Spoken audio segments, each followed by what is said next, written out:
Monsieur le Président, Monsieur le Ministre, mes chers collègues, nous sommes réunis aujourd'hui pour examiner la proposition de loi déposée par notre collègue Louis Vogel visant à conférer une confidentialité aux consultations juridiques des juristes d'entreprise.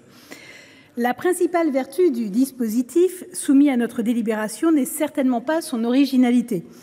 En effet, nous avons déjà adopté un dispositif extrêmement similaire lors de l'examen de la loi d'orientation et de programmation du ministère de la Justice 2023-2027, dont j'étais corapporteure avec Agnès Canayer. Cette disposition a néanmoins été censurée par le Conseil constitutionnel en ce qu'elle constituait un cavalier législatif. Je remercie donc notre collègue Louis Vogel de nous donner l'opportunité d'achever le travail entamé l'année dernière. Ce faisant, la présente proposition de loi nous permettra de clore un débat récurrent sur le statut et les prérogatives des juristes d'entreprise. Pour autant, nous avons bien entendu les inquiétudes de certains avocats ou autorités de contrôle, inquiétudes auxquelles nous avons tenté de répondre en amendant le texte initial. Il y avait en effet, d'une part, de la part de certains avocats, la crainte de la création d'une nouvelle profession réglementée. Certains avocats seulement, car la profession est divisée sur ce sujet, le barreau de Paris y étant favorable, quand le Conseil national des barreaux et la conférence des bâtonniers s'y opposent. D'autre part, certaines autorités administratives indépendantes craignaient que la confidentialité ainsi octroyée aux consultations juridiques obère leur pouvoir d'enquête et de contrôle. Sur le premier de ces points, il me semble que ce dispositif, facteur d'attractivité économique de la place de Paris, ne doit pas poser de difficultés à la profession d'avocat. Notre commission des lois a porté une attention particulière à ce point.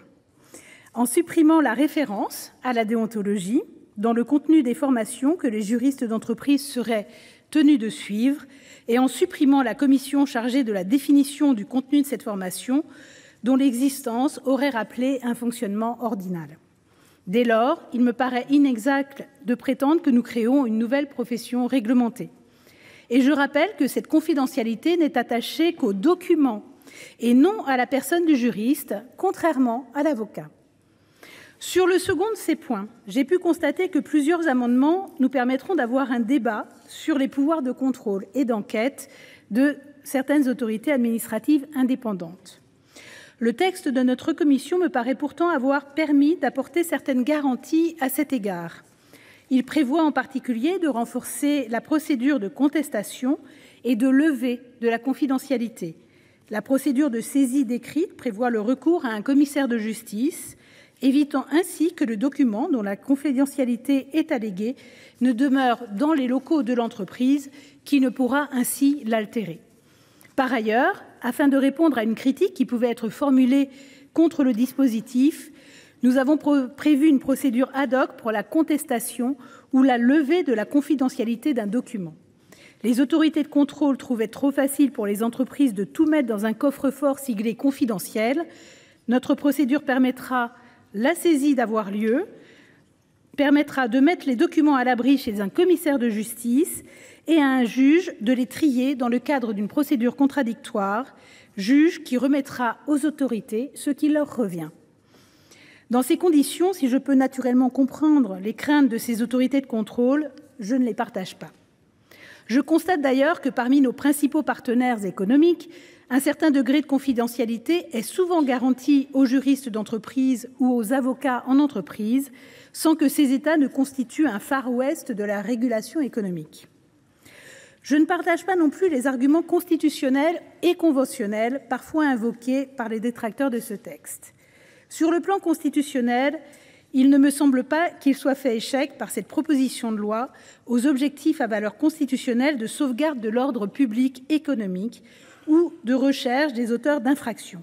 Nous en assurerions simplement, par le présent texte, une conciliation différente avec d'autres principes à valeur constitutionnelle dans un objectif d'intérêt général. Par ailleurs, sur le plan de la conformité au droit européen, notre rédaction ne nous paraît pas susceptible de poser un réel problème, étant entendu que les autorités de contrôle de l'Union européenne ne se verraient pas imposer la confidentialité des consultations juridiques des juristes d'entreprise. Si une précision était néanmoins à apporter en la matière pour rassurer les acteurs concernés, je n'y serais pas opposée par principe et il me semble que le Gouvernement, par un amendement, apportera cette précision.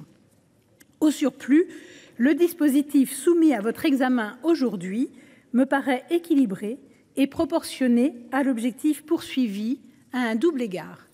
En premier lieu, dans son champ, toutes les personnes exerçant des fonctions de juriste en entreprise ne pourraient pas, ab initio, revêtir leur consultation juridique du privilège de la confidentialité. Elles seraient tenues d'être dûment formées à cette fin et devraient remplir des conditions de qualification que nous avons renforcées en prévoyant que seul un master 2 en droit ouvrirait une telle possibilité. Par ailleurs, toutes les pièces écrites qu'ils produisent ne pourraient pas non plus être confidentielles.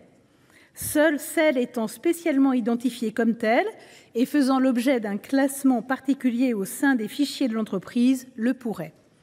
En second lieu, le dispositif me paraît proportionné dans les conséquences juridiques qu'il prévoit pour les documents dont la confidentialité serait alléguée. En effet, cette confidentialité ne serait pas opposable en matière pénale ou fiscale, ce qui me paraît une garantie importante. Par ailleurs, dans les autres matières, la confidentialité ne serait pas absolue et pourrait être soit contestée dès lors que le document en question n'en respecte pas les critères, soit levée dès lors que le juriste d'entreprise a facilité ou incité à la commission de manquements. En d'autres termes, si un juriste d'entreprise outrepasse le rôle d'alerte que la présente proposition de loi entend précisément lui confier, la confidentialité du document pourra être levée. Dans ces conditions, sauf à faire peu de cas de nos délibérations passées, il me paraîtrait particulièrement paradoxal de ne pas adopter un texte plus robuste et plus précis que l'amendement que nous avions adopté l'année dernière. Et ce, grâce également à l'auteur de la loi, Louis Vogel, que je remercie également pour la qualité de nos échanges. Je vous proposerai en conséquence d'adopter ce texte. Mes chers collègues, je vous remercie.